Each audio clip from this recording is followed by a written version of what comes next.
Okay, voice వినిపిస్తుంది. Okay, మనం Ephesians ధ్యానిస్తూ ఉంటున్నాం కదా. బైబిల్స్ ఒకసారి మనం ఓపెన్ చేసుకుందాము.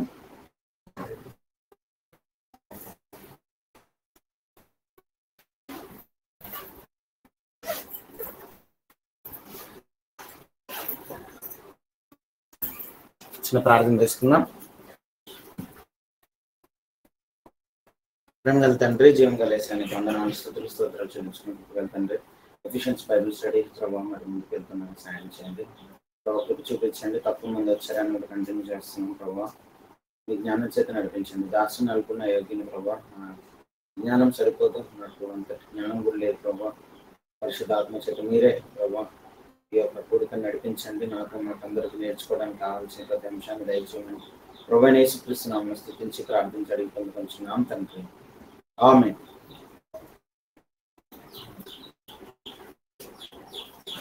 మనం యాక్చువల్లీ ఎఫిషియన్స్ చాప్టర్ మీద బైబిల్ స్టడీ చేస్తా ఉంటున్నాము. సో దీంట్లో భాగంగా మరి మనందరికీ తెలిసిందే కదా, జస్ట్ నవీన్ కొత్తగా వచ్చారు కదా, జస్ట్ చెప్తున్నానంటే ఈ కూడిక పెట్టడానికి ముఖ్య ఉద్దేశం ఏంటి అని అంటే, మనము బైబిల్ ఎలా ధ్యానించాలి, ఎలా స్టడీ చేయాలి. అందులో రకరకాల బైబిల్ స్టడీస్ ఉంటాయి. ప్రత్యేకంగా word by word Bible study అంటారు దీన్ని. నేను ఇంట్రొడ్యూస్ చేస్తున్నది ఏంటంటే ఇది word by word Bible study. మనకి తెలుసు బైబిల్ ఎవరు రాశారు, బైబిల్ ఎవరు రాశారని అడిగాను నేను క్వశ్చన్. పత్రిక కాదు, బైబిల్ అంతటిని ఎవరు రాశారు, ఎవరి ద్వారా రాయబడింది ఇదంతా? దేవుని వల్ల రాయబడింది, పరిశుద్ధాత్మ దేవుని వల్ల ఇది రాయబడింది. దేవుని నోట నుండి వచ్చే ప్రతి మాట చాలా ఇంపార్టెంట్. దేన్ని తేలికగా తీసుకోవడానికి అవకాశం లేదు. ఆ ఒక్క కారణం చేత నాకు ఆలోచన, వర్డ్ బై వర్డ్, ప్రతి వర్డ్ బైబిల్లో ఉండే ప్రతి వర్డ్ చాలా ఇంపార్టెంట్ అనేది అర్థం. ఎఫెసీలకు రాసినటువంటి పత్రిక అపోస్తలుడైన పౌలు పరిశుద్ధ ఆత్మ యొక్క ప్రేరేపణ చేత రచించబడినాడు.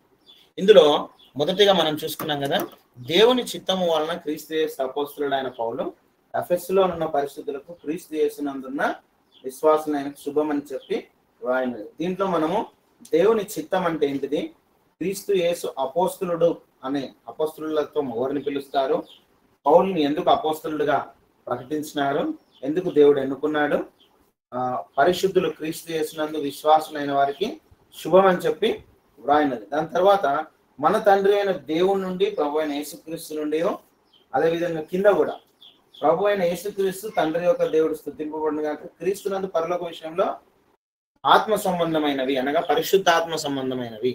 ఈ యొక్క 2 and 3 వర్సెస్ ద్వారా మనకు అర్థమవుతా ఉంటుంది ఏంటంటే, దేవుడు త్రియేకమై ఉన్నాడు, ముగ్గురు వ్యక్తులుగా ఉన్న ఒకే ఒక దేవుడు అనే విషయం మీద నేను 2 సెషన్స్ తీసుకున్నాను. ఆది కాండం నుండి ప్రకటన గ్రంథం వరకు ఉన్న ప్రతి ఆధారంని, ప్రూఫ్స్ ని చూపించి నేను కంక్లూడ్ చేశాను. ఇప్పుడు 3, 4, 5, 6 ఈ 6 వర్సెస్ ని మనం ఈరోజు తెలుసుకుందాం. ఓకే, అందులో అందరం కలిసి చదువుకుందాం. 3 నుండి అందరం కలిసి చదువుకుందాం. మన ప్రభు అయిన యేసుక్రీస్తు యొక్క తండ్రి అగు దేవుడు స్తుతింపబడును గాక. ఆయన క్రీస్తునందు పరలోక విషయంలో ఆత్మ సంబంధమైన ప్రతి ఆశీర్వాదము మనకు అనుగ్రహించను. ఎట్లనగా తన ప్రియుని యందు తాను ఉచితముగా మనకు అనుగ్రహించిన తన కృపా మహిమకు కీర్తి కలుగునట్లు తన చిత్త ప్రకారమైన దయా సంకల్పము చొప్పున యేసు క్రీస్తు ద్వారా తనకు కుమారులుగా స్వీకరించుటకై మనలను ముందుగా తన కోసము నిర్ణయించుకొని మనము తన ఎదుట పరిశుద్ధులమును నిర్దోషులమునై ఉండవలనని జగత్తు పునాది వేయబడక మునిపే ప్రేమ చేత ఆయన క్రీస్తులో మనలను ఏర్పరచుకొనేను. 3, 4, 5, 6 లో కామన్ గా ఉంది అని చెప్పండి. 3, 4, 5, 6 వర్సెస్ లో ఎక్కడ వర్స్ నంబర్ 3 క్రీస్తునందు ఓకే, ఇంకా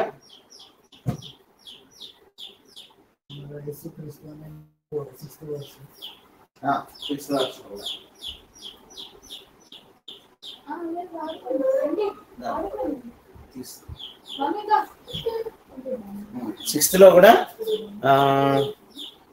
క్రీస్తు నందు అని ఉందా సిక్స్త్ లో? లేదే, యేసుక్రీస్తు ద్వారా ఎక్కడుంది?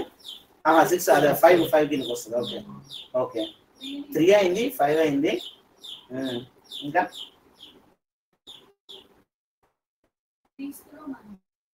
క్రీస్తులో మనలో అది 6. ఇంకా ఇంకొకటి బ్యాలెన్స్ ఉంది. ప్రియుని నందు. ఇప్పుడు మనము పీపీటీ చూసుకుంటే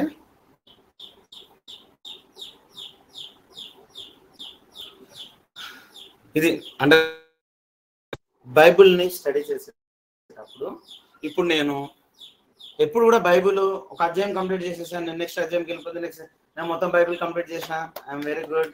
నో నో నో, అలా కాదు. ఓకేనా, గో వర్స్ బై వర్స్. నీకు అర్థం కాకపోతే నువ్వు ఏం చేస్తున్నావు, బైబిల్ని అలా కూడా వెళ్ళొచ్చు. ఎలా, బైబిల్ తొందరగా ఫినిష్ చేసేసా, అమ్మాయ ఫుల్ బైబిల్ అయిపోయింది, నెక్స్ట్ మళ్ళీ ఫస్ట్ నుంచి స్టార్ట్. నేను 10 సార్లు బైబిల్ ఫినిష్ చేశాను. ఇక్కడ ఏం వర్స్ ఉంది, ఏం చదువుకున్నావు, ఏంది అని అడుగుతుంది, ఏమీ లేదు. ఏం ఎక్కడ ఉంది, ఏ పత్రిక ఎవరు రాశారు, ఏమి తెలియదు. కాబట్టి బైబిల్ని చదవడంలో తప్పు లేదు, కానీ బైబిల్ని చదువుమని రాయబడలే. ఏమని రాయబడింది? ధ్యానించు, యెహోవా ధర్మశాస్త్రంలో దివారాత్రంలో దాన్ని ధ్యానించేవాడు, దాన్ని మెడిటేట్ చేయాలి. Every word, every single word, every single sentence is very important because it was written by holy spirit. Okay, ఇప్పుడు మనం ఈరోజు 3, 4, 5, 6 ఈ 6 ఈ 1, 2, 3 ఈ 4 వర్సెస్ని మనము చదువుకుందామని. ఫస్ట్ ఈ 4 వర్సెస్ కంపేర్ చేసి చూస్తే మన ప్రభు అయిన యేసుక్రీస్తు తండ్రి ఆయన క్రీస్తు నందు పరలోక విషయంలో, తర్వాత ఎట్లనగా తన ప్రియుని యందు అంటే క్రీస్తు, రైట్. తర్వాత యేసుక్రీస్తు ద్వారా, అది కూడా జీసస్ క్రైస్ట్ ద్వారా. నెక్స్ట్ క్రీస్తులో మనల్ని. These are all underline words. అంటే ఈ 4 వచనాలు అపోస్తులైన పౌలు మెయిన్ గా సెంటర్డ్ చేసి, ఎవరిని సెంటర్డ్ చేసి చెప్తున్నాడు? ఈ 4 సెంటెన్స్ పౌలు కదా రాస్తుంది ఎఫెసీయుల పత్రికకి. సో ఎవరిని మెయిన్ గా బేస్ చేసుకొని రాస్తున్నాడు? యేసుక్రీస్తు. యేసుక్రీస్తునే అంటే క్రీస్తులోనే సమస్తము, క్రీస్తు ద్వారానే, క్రీస్తు మనలను అన్నట్టు, క్రీస్తే అన్నట్టు. సో ఇప్పుడు అసలు ఏంటిది? క్రీస్తు నందేంది, తన ప్రియుని అందేంది, యేసుక్రీస్తు ద్వారా అయింది, క్రీస్తులో మనల్ని ఏంది అనే విషయాన్ని మనం తెలుసుకుందాం. మొట్టమొదటిగా క్రీస్తు నందు పరలోక విషయములో ఆత్మ సంబంధమైన ప్రతి ఆశీర్వాదము. చూడండి, నేను ఇది లాస్ట్ టైం కొద్దిగా చెప్పాను. పరలోకంలో కొన్ని ఆశీర్వాదాలు ఉన్నాయి. ఆ ఆశీర్వాదాలు ఆత్మ సంబంధమైన, పరలోకం కాబట్టి ఆత్మ సంబంధం. రివర్స్ చేయండి. ఇప్పుడు ఇక్కడ భూలోకము, భూలోక విషయములలో ఏం రాయాలి నేను? ఇప్పుడు ఇక్కడ పరలోక విషయంలో ఆత్మ సంబంధమైన, నేను ఇప్పుడు కొత్త వర్డ్స్ రాస్తాను. భూలోక విషయములలో డాష్ సంబంధమైన, ఆ డాష్లో ఏమొస్తుంది? శరీర. సో భూలోకంలో ఏముంటుంది? శరీర స్వభావము, శరీర సంబంధము, శరీరానికి సంబంధించినటువంటి ఆలోచనలు, ఇవి భూలోక సంబంధమైన దాని. పరలోక సంబంధంలో సంబంధమైన ప్రతి ఆశీర్వాదం క్రీస్తుల్లో నుండి మనకు వస్తుంది. ఏంటిది ఆత్మ సంబంధమైన ఆశీర్వాదం? క్వశ్చన్ ఈజ్ హియర్, ఆత్మ సంబంధమైన ఆశీర్వాదాలు ఏంటివి, ఎట్లా వస్తాయి? ఎట్లనగా తన ప్రియుని అంటే క్రీస్తు నందు తాను ఉచితముగా మనకు అనుగ్రహించిన తన కృపా మహిమకు కీర్తి కలుగునట్లుగా. ఉచితంగా అనుగ్రహించిందంట. ఏంటిది అది? తన కృప, దేవుని యొక్క కృపని ఎట్లా ఇచ్చాడంట? ఎంత అంట కాస్ట్? కాస్ట్ ఏం లేదా? వెలకట్టలేము. ఏంటిది అది? ఉచితముగా కదా. ఉచితముగానంటే కేజేవిలో ఏమని ఉంటుందంటే యాక్సెప్టెడ్, హీ యాక్సెప్టెడ్ అస్, అంగీకరించాడు. సింపుల్గా గ్రీక్ వర్బ్ లో రిచర్ అని ఉంటుంది. రిచర్ అంటే including the idea of grace freely given, కృప ఉచితంగా ఇచ్చాడు దాని యొక్క అర్థం. దాన్ని తెలుగులో అనువదించినప్పుడు, ఎందుకంటే ఎఫిషియన్స్ ఒరిజినల్ టెక్స్ట్ ఏంటిది గ్రీక్, కాబట్టి మనం గ్రీక్ని మనం ప్రిఫర్ చేస్తాం. ఓల్డ్ టెస్టిమెంట్ ఒరిజినల్ టెక్స్ట్ ఏంటిది చెప్పాగా, old testament original text scripture ఎందులో రాయబడింది? గట్టి చెప్పు, మీరు కరెక్ట్ చెప్తున్నావా? గట్టి చెప్పు. కరెక్టే, హెబ్రీలో. ఓల్డ్ టెస్టిమెంట్ వచ్చేసి హెబ్రీ లాంగ్వేజ్ లో స్క్రిప్చర్ రాయబడింది. న్యూ టెస్టిమెంట్ వచ్చేసి గ్రీక్ లో రాయబడింది. కారణం కూడా చెప్పా, ఎందుకు ఇది కూడా హెబ్రీలో ఎందుకు రాయాలి, గ్రీక్ లో ఎందుకు రాశారు, ఇంట్రోలో చెప్పా. గ్రీక్ సామ్రాజ్యంలో ఉన్నప్పుడే శిష్యులు ఆ ప్రాంతాల్లోకి వెళ్ళారు. గ్రీక్ సామ్రాజ్యం, గ్రీక్ లాంగ్వేజ్, రోమన్ లాంగ్వేజ్, ఈ రెండు లాంగ్వేజెస్ చాలా హైలో ఉన్నప్పుడు సువార్త స్టార్ట్ అయింది. అందుకే పౌల్ కానీ ఈవెన్ జీసస్ క్రైస్ట్ కానీ గ్రీక్ వచ్చు, అరామిక్ వచ్చు. జీసస్ క్రైస్ట్ అరామిక్ లాంగ్వేజ్ మాట్లాడారు. ఇవన్నీ historical evidences. Okay, historical. So Greek లో ఆ వర్డ్ ఒక అర్థం ఏంటంటే గ్రేస్ ఫ్రీలీ గివెన్. ఇప్పుడు అందులో ఒక వర్స్ నేను చూస్తాను.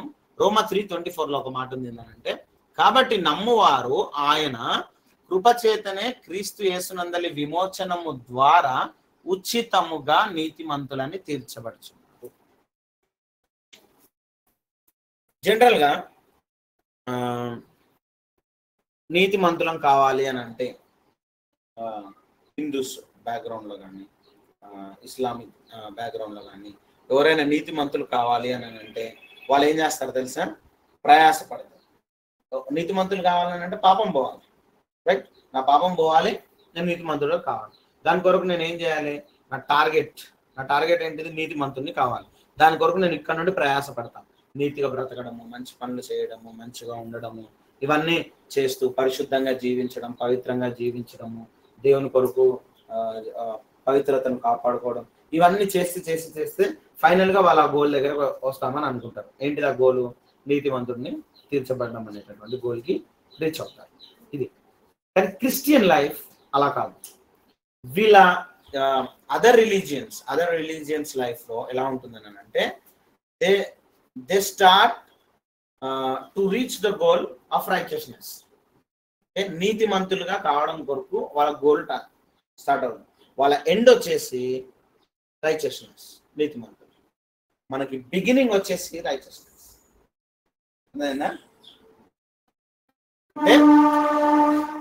ప్రభువుని ఎవరైతే అంగీకరిస్తారో వాళ్ళు కృప చేత క్రీస్తు యేసునందలి విమోచన ద్వారా ఉచితంగా ఏమని తీర్చబడుతున్నారంట?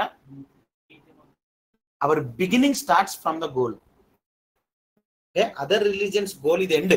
వాళ్ళకి వాళ్ళు నీతిమంతులు కావాలంటే అది ఎండ్. వాళ్ళకి అవ్వగలుగుతారా? Highly impossible. ధర్మశాస్త్రం అంతా నెరవేర్చబడినా కూడా వాడు నీతిమంతులుగా తీర్చబడలేడు. అది వాళ్ళ ఫైనల్ గోల్. ఇది యేసు ప్రభు ఏం చేసింది తెలుసా? కృప చేత విమోచనము ద్వారా ఇది చేసి ఉన్నాడు. ఫైనల్ డెస్టినీ, ఫైనల్ గోల్ ని తీసుకొచ్చి నీకు బిగినింగ్ చేసి ఇచ్చేసాడు. That to it is completely free.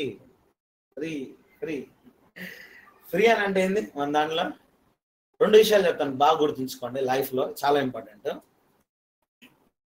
ఉచితంగా ఏది ఇచ్చినా వాల్యూ ఉండదు కదా. వాల్యూ ఉన్నది ఎవరు కూడా ఉచితంగా ఇవ్వరు.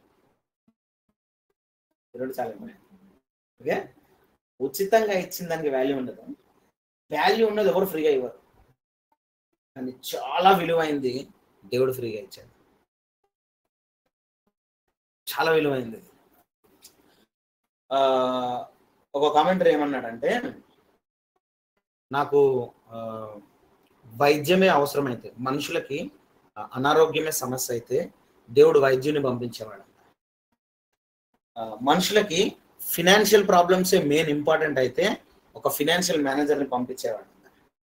మనుషులకి డబ్బే మెయిన్, ఆర్థిక ఇబ్బందులే మెయిన్ అని అంటే ఆర్థిక వ్యక్తిని పంపించేవాడు. మనుషులకు సైన్స్ ఎక్కువ ఇంపార్టెంట్ అయితే సైంటిస్టులను పంపించేవాడంట. కానీ మనుషులకు ఏది ఇంపార్టెంటో ఏది విలువైనదో తెలుసుకొని రక్షకుని పంపించాడంట. So what is the important? Human life. మనం పాపము నుండి విమోచించడం చాలా ఇంపార్టెంట్. ఎందుకంటే భూమి మీద బ్రతికినం కొరకు మాత్రమే మన టార్గెట్ ఉంటుంది. మన మైండ్ ఎప్పుడు కూడా నాకు ఇది కావాలి, ఇలా ఉండాలి, నా లైఫ్ ఇలా ఉండాలి, నా మ్యారేజ్ ఇలా ఉండాలి, నేను ఒక ఇల్లు తీసుకోవాలి, నేను ఒక కార్ తీసుకోవాలి, నేను ఇలా ఉండాలి. ఇది మన ప్లానింగ్. ఇక్కడ వరకు మాత్రమే మన టార్గెట్స్ ఉంటాయి. But after your death your life begins. ఆ విషయం వరకు తెలియదు. This is actually pre life. మనం ప్రీ లైఫ్ లో ఉన్నాం. అంటే అసలైన లైఫ్ స్టార్ట్ కావడానికి ముందున్నాం. ఆ స్టార్ట్ ఎలా కావాలి? Is it in a right way or wrong way అన్న డెస్టినేషన్ సెలెక్ట్ చేసుకునే చాయిస్ భూమి మీద ఉంది. చాలా మంది దాన్ని ఏం చేస్తున్నారంటే లైట్ తీసుకుంటారు. Because it is free. రక్షణ ఉచితమైంది, అంతే కదా? డబ్బిచ్చి కొనుక్కునేదా? కానీ చాలా మంది ఎందుకు నిర్లక్ష్యం చేస్తారు? ప్రభు దగ్గర రావడానికి చాలా మంది నిర్లక్ష్యం చేస్తారు. అది ఫ్రీ అని తెలవడం లేదంటే ఎందుకు? రక్షణ ఉచితమే కానీ విలువైనది. ఎఫెసీ 2:8-9లో మీరు విశ్వాసము ద్వారా కృపచేత రక్షింపబడి ఉన్నారు, ఇది మీ వలన కలిగినది కాదు, దేవుని వరమే. అండర్లైన్ వర్డ్ ఈజ్ వరమే. ఇది క్రియల వల్ల కలిగినది కాదు కనుక ఓడి నాకు చేపట్టదు. దీని గురించి నేను తర్వాత చెప్తాను. గిఫ్ట్. వరం అంటే గిఫ్ట్. ఇప్పుడు నవీన్ బర్త్డే ఉంది, ఫర్ ఎగ్జాంపుల్ నవీన్ బర్త్డే ఉంది. నేను అంత చేయలేను కానీ జస్ట్ ఇమాజిన్ అనుకున్నా, నవీన్ బర్త్డేకి నేను ఒక గోల్డ్ నెక్లెస్ తీసుకున్నాను తన కోసం, లేదా ఒక గోల్డ్ చైన్ తీసుకున్నాను. సారీ, నెక్లెస్ గోల్డ్ చైన్ తీసుకున్నాను నవీన్ కోసం. సో ఇట్ కాస్ట్ అరౌండ్ ఒక 1 lakh పడుతుంది, మంచి గ్రామ్స్ తోటి. ఓకే, బర్త్డేకి నవీన్ బర్త్డేకి నేను వచ్చి ఆ గోల్డ్ తనకి ఇచ్చాను. ఈజ్ ఇట్ ఏ గిఫ్టా లేకపోతే తను కష్టపడ్డా? Gift, free gift. ఏం డబ్బులు ఇచ్చాడా నాకు? ఇవ్వాలి. బర్త్డేకి నేను తనకి గిఫ్ట్గా ఇచ్చేసాను, తనకి ఫ్రీగానే వచ్చేసింది. అది తనకు నచ్చింది, తీసుకుంటాడు. బట్ తనకు అది ఫ్రీగా వచ్చింది, బట్ నాకు అది ఫ్రీ వచ్చిందా? 1 lakh అని అంటే 1 lakh కోసం నేను ఎంత కష్టపడాలి, ఎంత సేవింగ్ చేయాలి, ఎంత ప్రయాసపడాలి. నావన్నీ బ్యాగ్ తీసుకొని 1 lakh తీసుకొని వెళ్ళి దాంట్లో నవీన్కి సెలెక్టెడ్ అయ్యేది తీసుకొని ఆ సెలెక్టెడ్ చైన్ని తీసుకొచ్చి తనకి ప్యాక్ చేసి ఇచ్చాను. దీని వెనుక నేను అంతా ఒక ప్రయాసపడ్డాను. దేవుడు మన రక్షణ కొరకు, మనల్ని రక్షించబడడం కొరకు, మనకు రక్షణ అనే గిఫ్ట్ ఇవ్వడం కొరకు ఆయన ప్రయాసపడ్డాడు. ఈ గివెన్ రక్షణ మనకి గిఫ్ట్గా ఇచ్చాడు. But it is not cheap. It is not cheap because of free. Free వల్ల చీప్ కాదు అది. అదే అన్నాడు, ఉచితంగా ఇచ్చిన దానికి వాల్యూ ఉండదు, వాల్యూ ఉన్న దాన్ని ఉచితంగా ఎవరు ఇవ్వరు. బట్ గాడ్ ఉచితంగా ఇచ్చాడు అని అంటే ఇట్ ఈస్, అది వాల్యుబుల్ కాదు, it is more valuable than anything. And క్రియల వలన కలిగినది కాదు. ఇది ఒకవేళ నేనే గోల్డ్ పెట్టుకొని నేను నీతిమంతుని కావాలని ఈ రోజు నుండి ప్రయాసపడి రన్నింగ్ చేస్తూ నేను ఈరోజు మంచి కార్యాలు చేస్తాను, నేను అది చేస్తాను, నీతిమంతుడికి వెళ్తే ఎవరైనా నాకు ఎదురొచ్చాడు అనుకో, ఒక వ్యక్తి మంచి పనులు చేయని వ్యక్తి నా ఎదురొచ్చాడు అనుకో, నేను వాడిని చూస్తే ఏమంటాను తెలుసా? ఫస్ట్ నాకు వచ్చే మైండ్లో ఏంటంటే, అరే ఏం బతుకురనిది, అరే నేను ఎంత మంచిగా జీవిస్తున్నాను, నేను పవిత్రంగా ఉన్నాను, నేను చెడు దాంట్లోకి వెళ్ళట్లే, సినిమాలు చూడట్లే, ఇన్స్టాల్ చూడట్లే, ఫేస్బుక్ చూడట్లే, అమ్మాయిలు అంటే తిరగట్లే, తాగట్లే, చేయట్లే, నువ్వు ఎందుకు ఇలా ఉన్నావురా, మంచిగా నీతిగా నేను బ్రతుకుతున్నాను, అందరికి సేవ చేస్తున్నాను, డబ్బులు దానం చేస్తున్నాను, నువ్వెందుకు వేస్ట్ గాడు వీటిది అంటారా? అంటారు. ఎందుకు? వీడు చేస్తున్నాడు, వాడు చేయట్లేదు. కాబట్టి వీడికి ఏమొస్తుంది? గర్వం వస్తుంది, నేను చేస్తున్నాను అంటే. వాళ్ళకి ఏంది? వాడిని పట్టుకొని వీడు తిట్టవచ్చు అవకాశం. ఇది దేవుడు నాట్ యాక్సెప్టబుల్. ఇది క్రియల వలన కలిగినది కాదు కనుక ఎవడు అతిశయపడ వీలు లేదు. నువ్వు అతిశయపడడానికి వీలు లేదు. బిడ్డ, నేను నిన్ను ఏం చేస్తున్నాను? నీతిమంతుడిగా చేస్తున్నాను. నువ్వు నీతిమంతుడివే, కానీ నేను నీతిమంతుడు నన్ను చెప్పుకునేందుకు ఛాయిస్ లేదు. నేను నీకు బంగారు చైన్ ఇచ్చాను, కానీ అది నేను కష్టపడి సంపాదించిన నువ్వు చెప్పగలుగుతావా? ఫ్రెండ్స్ ఎవరైనా వచ్చారనుకో, చైన్ చూపిస్తాను, ఏంద్ర చైన్ బాగుంది, ఎప్పుడు కొన్నా? నేను చాలా కష్టపడ్డానరా, నేను లక్ష అట్లా అట్లా రూపాయి వెనకేసి నేను చైన్ కొన్నానని చెప్తావా?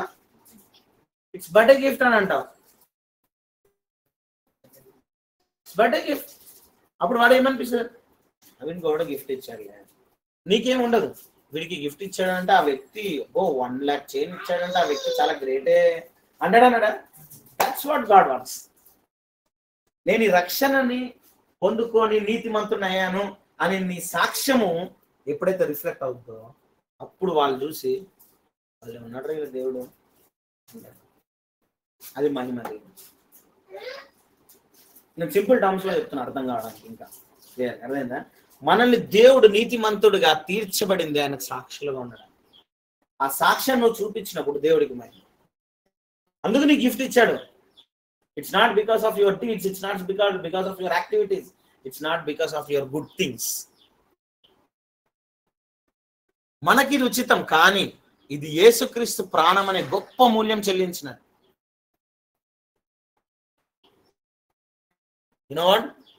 దేవుడు మానవ రూపాన్ని ధరించి ఆయన ప్రాణాన్ని వెలబెడితే కానీ రాలేదు. ఇది అది నీకు గిఫ్ట్ గా ఇచ్చాడు.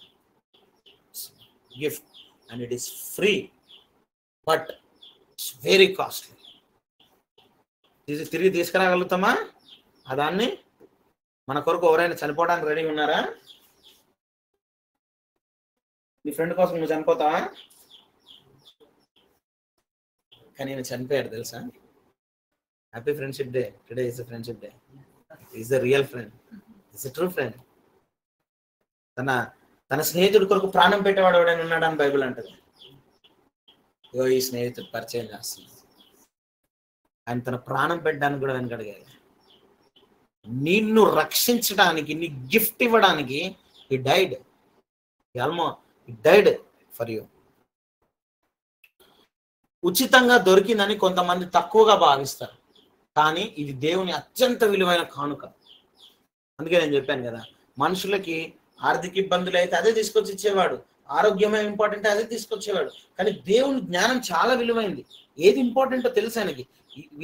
మనుషులకు కావాల్సింది రక్షకుడు, రక్షించేవాడు కావాలి. అందుకు రక్షకుడిని భూమి మీదకి పంపించాడు దేవుడు. బట్ ఈ డబ్బు గురించి కానీ దాని గురించి కానీ కాదు. మనుషులు ఉచితమైన దాన్ని నిర్లక్ష్యం చేస్తారు. మనం ఖరీదుగా కొన్న దాన్ని విలువిస్తాము, కానీ ఉచితంగా ఇచ్చిన దాన్ని కొంతమంది పట్టించుకోరు. నెక్స్ట్ వాయిదా వేస్తారు. చెప్తాం కదా, చాలా మందికి సువార్త చెప్తాం. మనం చెప్తే ఏమంటారు, తర్వాత చూద్దాంలే బ్రదర్, నాకు స్వస్థత వస్తే అప్పుడు చూస్తాను, దేవుడిని నమ్ముకుంటాను, నాకు జాబ్ వస్తే నేను అప్పుడు నమ్ముకుంటాను. అంటే నీకు జాబ్ ఇవ్వడం కొరకు ప్రాణం పెట్టలే అక్కడ.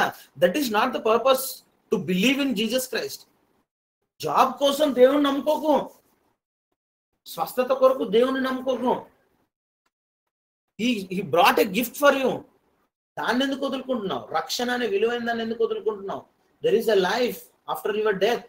దాని గురించి ఆలోచించు.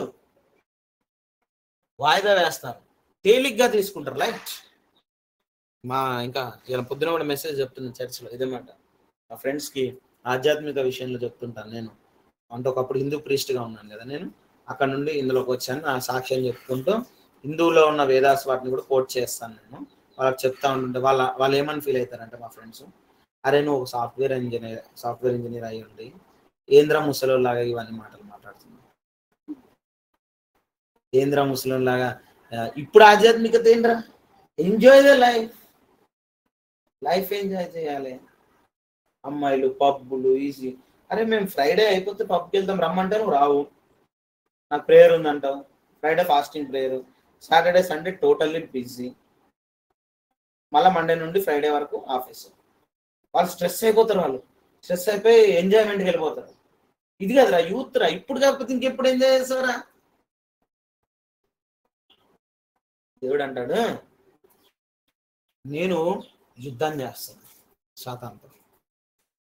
నాకు యుద్ధం చేయడానికి ఆయుధం కావాలి. ఆయుధం కదా, బాణం తీసి ఆయుధంతో కొడతారు కదా శత్రువుని. ఈ బాణం తీయడానికి ఈ అంబుల పద్ధతిలో అస్త్రాలు లేవు. బాణాలు లేవు. మీరు అవుతారా బాణాలు? దేవుని యొక్క అంబులి పొదిలో అస్త్రాలుగా యవనస్తులు ఉన్నారు అని. యవనస్తులే కావాలన్న, వీరలొద్దు. ముసలి పరిగెత్తారా? యవనస్తులు పరిగెత్తారు. ఎంత దూరం? ఫిలిప్పు అదిగో నపంసకుడు యెషయా గ్రంథం చదువుతున్నాడు, వెళ్ళి సువార్త చెప్పు అని అంటే పరిగెత్తాడు. ఇట్స్ ఆల్మోస్ట్ కొన్ని మైల్స్ యూదయ నుండి ఆల్మోస్ట్ యెరూషలేము నుండి యూదా ప్రాంతానికి మధ్యలో అడవి మార్గంలో పరిగెత్తాడు ఫిలిప్. వాట్ ఇఫ్ దేర్ అక్కడ ఒక వృద్ధుడు ఉంటే ఏం చేసేవాడు? God wants us. యూత్ కావాలి, ఆయనకి పరిగెత్తే వాళ్ళు కావాలి, ఆయన కొరకు పని చేసే వాళ్ళు కావాలి. యవ్వన కాలంలో ప్రభుని నమ్ముకొని బ్యాప్టిజం పొంది రక్షణను పొంది యవ్వన కాలం నుండి స్టార్ట్ చేసేది ప్రాసెస్ ఇది. ముసలోళ్ళు అయినాక కాదు. ఒకవేళ ముసలోళ్ళ కొరకు సువార్త చెప్పొద్దని నేను అనట్లే. వాళ్ళు ఒకవేళ చెబితే అక్కడికక్కడ అంగీకరిస్తే వాళ్ళు పరలోకం ఉంటారు, కానీ దేవుని పని చేయలేరు. ఆయన కిరీటాలు రాలేవు, బహుమతులు రాలేవు, కానీ ఒక యవనస్తుడికి అవకాశం ఉంది. నువ్వు ముసలోడు అయిన తర్వాత నువ్వు రక్షణ పొందేమో కానీ నీకు అవకాశం లేదు. అక్కడికి వెళ్ళి నెత్తి కొట్టుకుంటారు, రే జస్ట్ మిస్ మామా. మనం కొద్దిగా లైఫ్ని ప్రభు కొరకు కొద్దిగా పనిచేస్తే చాలు. నా విషయంలో మీరు చన్నీళ్ళు గ్లాసుడ్ వాటర్ ఇచ్చినా కూడా I will count it in the heaven.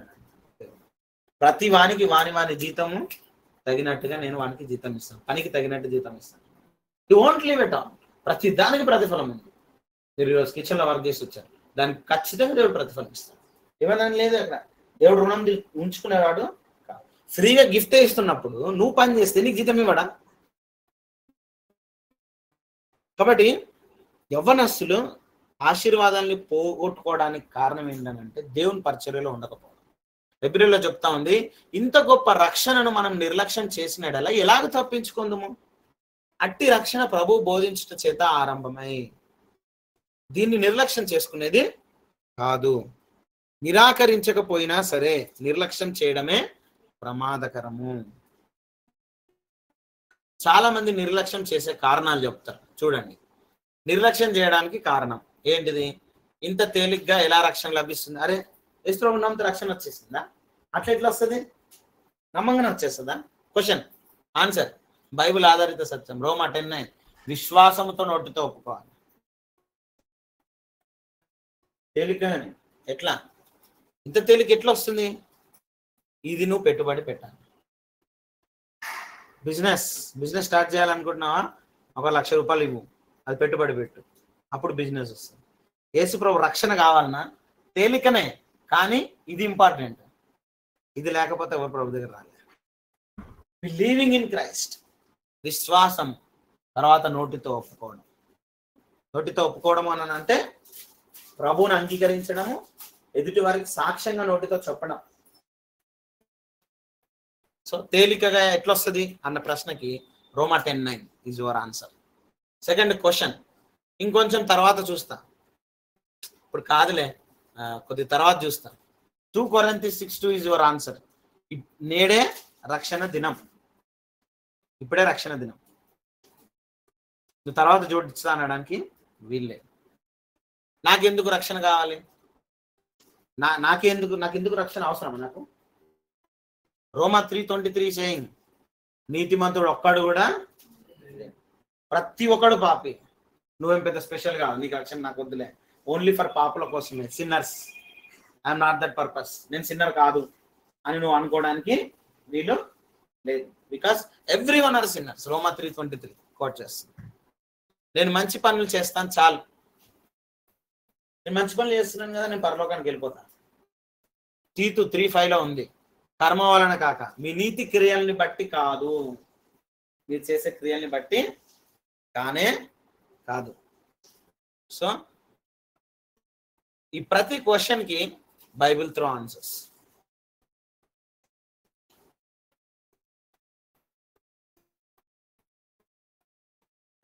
నేను షేర్ చేస్తాను కావాలంటే పీపీటీ మీకు.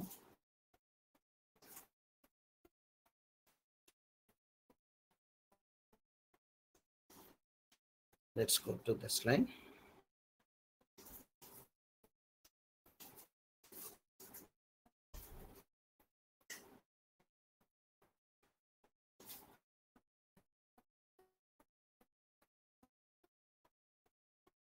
నెక్స్ట్ తన చిత్త ప్రకారమైన నెక్స్ట్ వర్స్.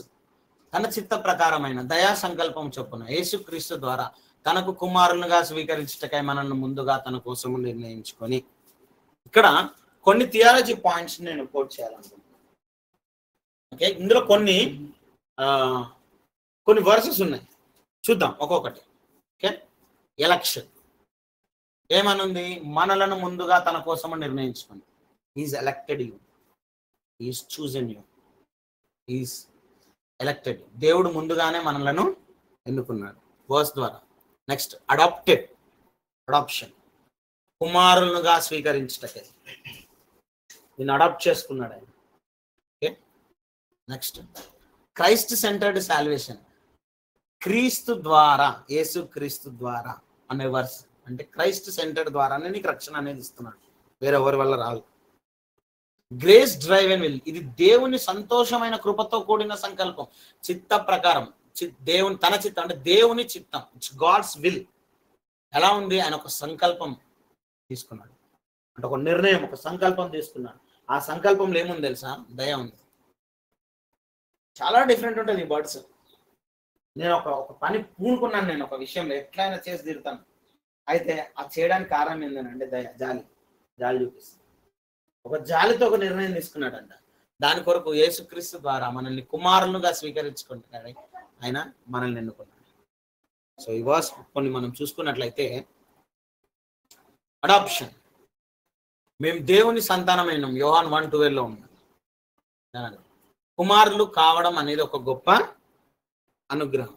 1:12 ఏముందనంటే, తన్ను ఎందరు అంగీకరించారో వారికి అందరికీ, అనగా తన నామము నందు విశ్వాసం ఉంచిన వారికి దేవుని పిల్లలు అవుటకు ఆయన అధికారము అనుగ్రహించారు. అంటే ఎవరైతే ప్రభువుని అంగీకరిస్తారో వాళ్ళు ఏమయ్యారంట? కుమారులు అయిపోయారు. ఇప్పుడు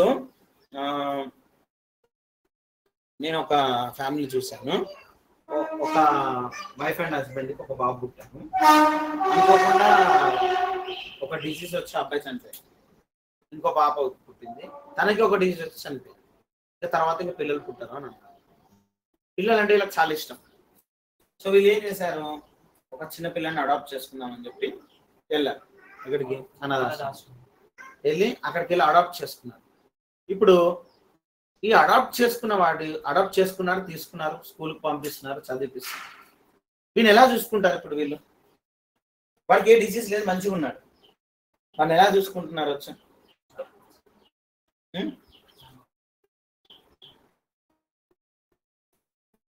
ఏమేమి ఇస్తుండొచ్చు? రేపు పొద్దున ఫర్ ఎగ్జాంపుల్ వాడు పెద్దవాడయ్యాడు, వీళ్ళు ముసలాళ్ళు అయిపోయారు, వీళ్ళకున్న కోట్ల ఆస్తి ఎవరికి ఇస్తారు?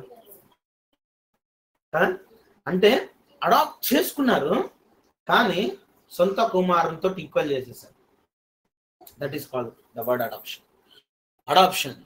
దేవుడు నిన్ను కుమారుడుగా ఎంచుకున్నాడని అంటే అధికారాన్ని అనుగ్రహించినాడని అర్థం. ఎక్కడ? భూమి అందును.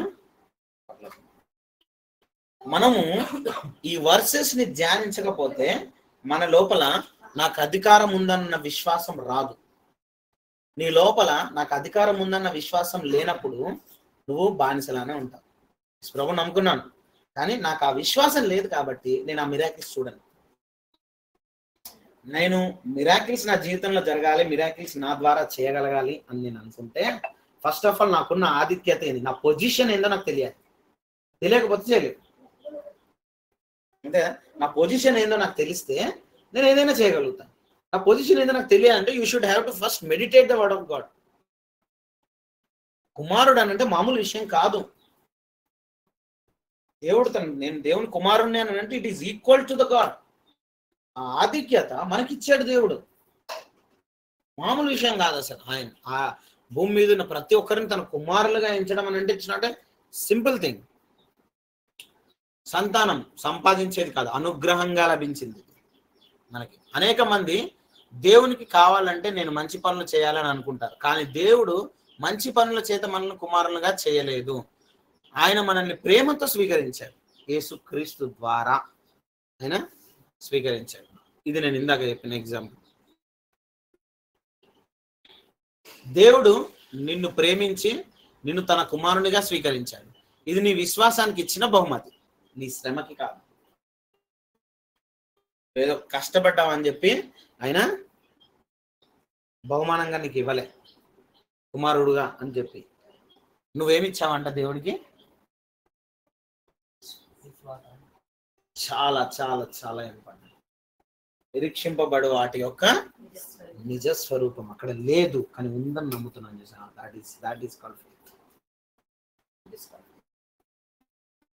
అన్యులు నమ్ముతారు. ఇప్పుడు ఇక్కడ స్టెప్స్ ఉన్నాయా ఎక్కడానికి? నేను పైకి లేవు. నేను కళ్ళు మూసుకొని ఎక్కుతానంటే ఏమైపోతా? పడిపోతా. ఈ విశ్వాసం ఓకే, విశ్వాసం బాగానే ఉంది, కానీ అక్కడ స్టెప్స్ ఉండడానికి ఆధారం ఏమైనా ఉందైనా లేదు. ఇప్పుడు నా కళ్ళకు గంటలు కట్టి స్టెప్స్ దగ్గరకు నన్ను తీసుకెళ్తారు ఒక వ్యక్తి. ఇప్పుడు ఆ వ్యక్తి ఏమంటాడు అంటే, నేను ఒక దగ్గర తీసుకొచ్చాను, అక్కడ స్టెప్స్ ఉన్నాయని నమ్ము, అది సత్యమైంది అని చెప్తారు. అప్పుడు నేను దాని మీద విశ్వాసం ఇస్తాను, నేను అడిగేస్తాను.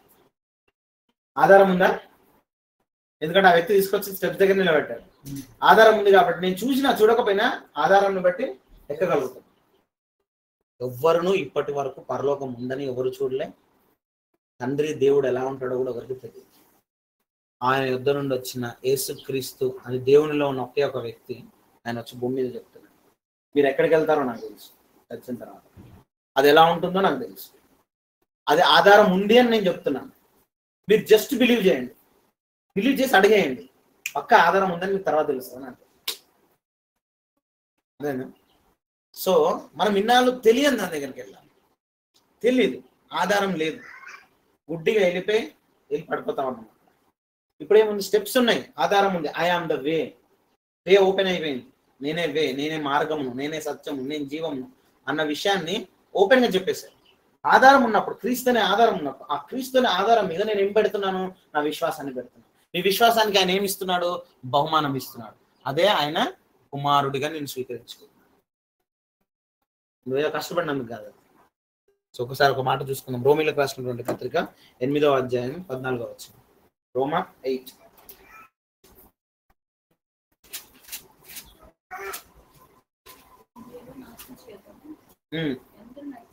దేవుని ఆత్మ చేత ఎందరు నడిపింపబడుతురో వారందరూ దేవుని కుమారులై ఉండు. మీరు ఒక నిమిషము ఇందులో మన హెబ్రోన్లో బక్సింగ్ గారు ఒక మాట అంటుండేవాళ్ళు అన్నమాట. ఏమన్నానంటే, ఎవరైనా సరే ఒక వ్యక్తి ఆ సేవకుడి దగ్గరకు వస్తే, ఆర్ యూ బోర్న్ అగైన్? ఈ క్వశ్చన్ వేసేవాడు అనమాట. ఏమని? Are you born again? నువ్వు తిరిగి జన్మించావా, నువ్వు తిరిగి జన్మించావా అని అడుగుతారు. కానీ అపోస్తులుడైన పౌలు లేదా అపోస్తులుడైన పేతురు ఏమని అంటారు తెలుసా?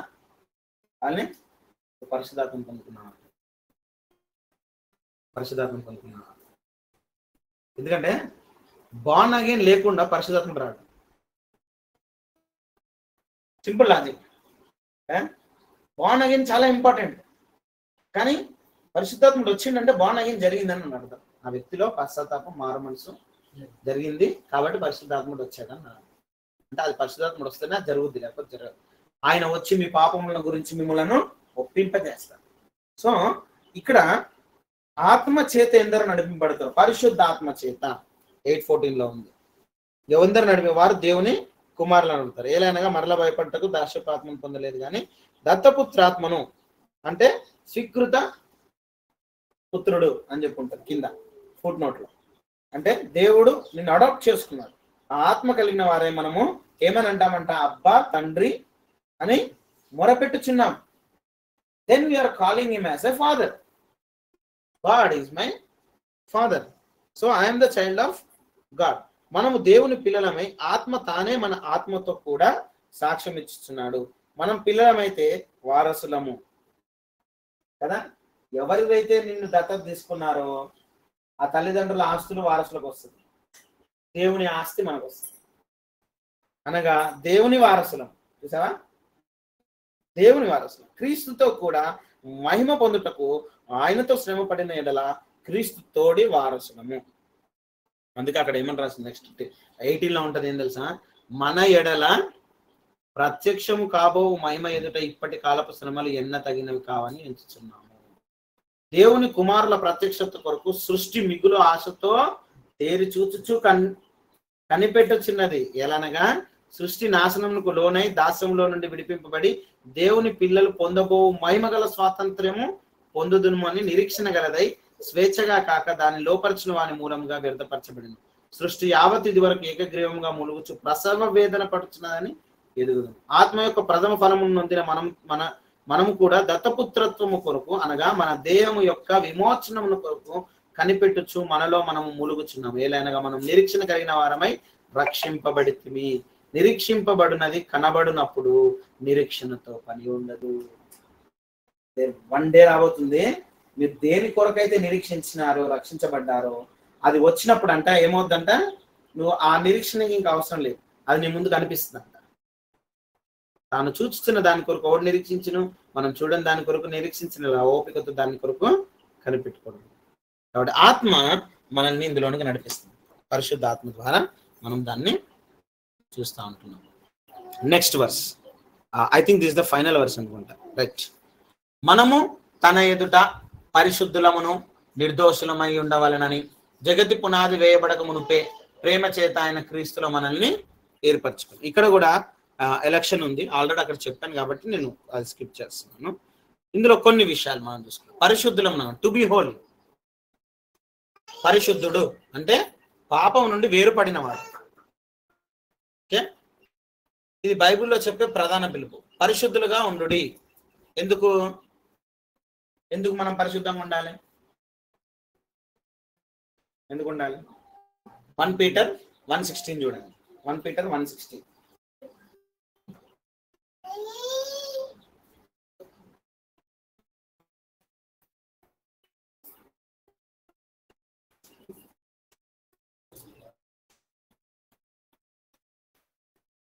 Peter 1:16.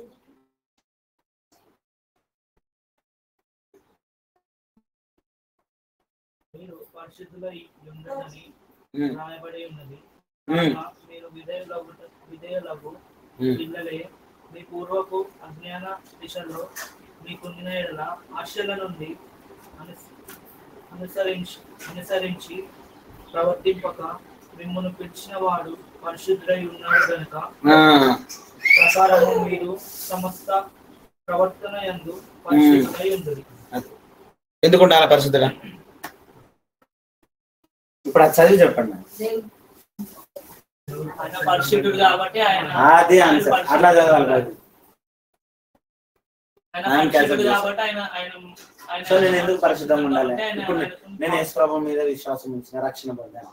నేను పరిశుద్ధంగా ఎందుకు జీవించాలి? నేను పవిత్రతను ఎందుకు పోగొట్టుకోకూడదు? ఎందుకు కాపాడుకోవాలి? బికాస్ రీజన్ ఏంటిది? నేను నమ్మిన దేవుడు పరిశుద్ధుడు కాబట్టి నేను పరిశుద్ధంగా ఉండాలి, అంతే. తమ్ముడు పర్ఫెక్ట్ చెప్పాడు ఆన్సర్.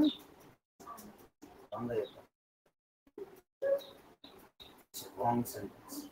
గుర్తుంచుకోండి ఈ విషయం, మళ్ళీ రాంగ్ సెంటెన్స్. చాలా మంది ఇక్కడ పొరపాటు పడతారు. సో ఇప్పుడు తమ్ముడు, నేను ఆ విషయంలో క్లారిటీ ఇవ్వకపోతే నేను దేవునికి లెక్కపోయాను. నేను ఇంత సెషన్స్ చెప్పి అది చాలా ఇంపార్టెంట్ కాబట్టి నేను అది ఫస్ట్ చెప్పి నేను మీకు మళ్ళీ ఇందులోకి వస్తాను. నేను ప్రభుని నమ్ముకున్నాను, ప్రభు నందు విశ్వాసం ఉంచాను. ప్రభు నమ్మకం ముందుకు నేను పరిశుద్ధున్నా? నేను నీచమైన పనులు చేస్తాను, ఓకేనా?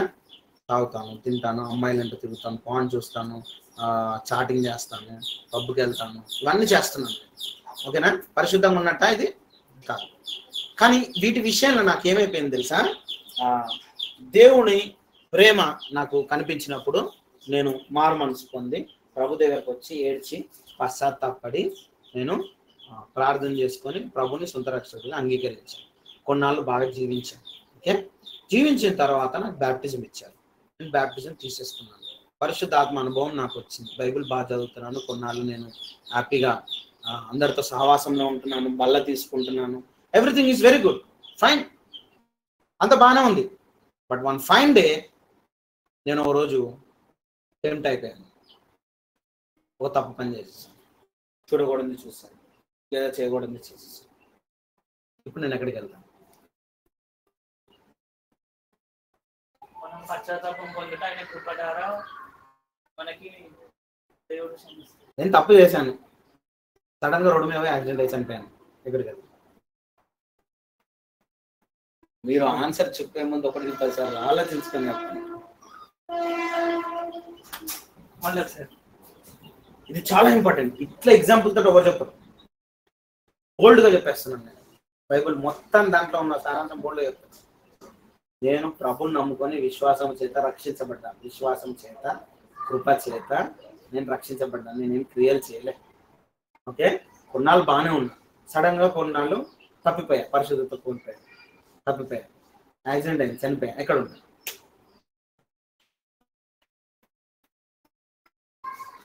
కావ్య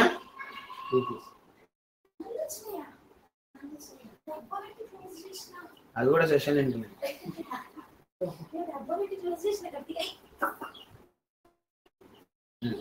చెప్పండి ఆన్సర్.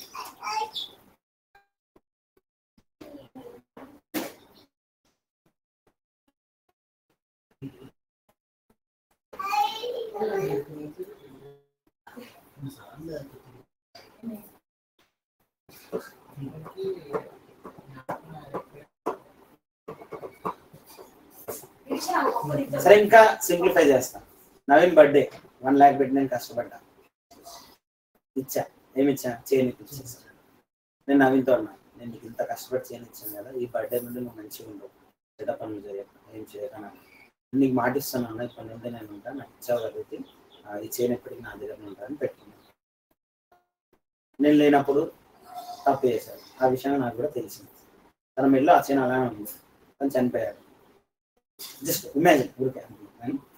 ఇప్పుడు నేను ఇచ్చిన గిఫ్ట్ ఉందా, పోయిందా? లేదా?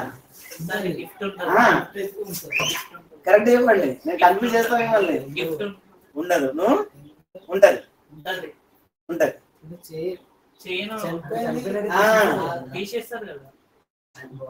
నేనేమన్నాను? చనిపోయింది, ఆయన చేయను ఉన్నదా పోయిందా?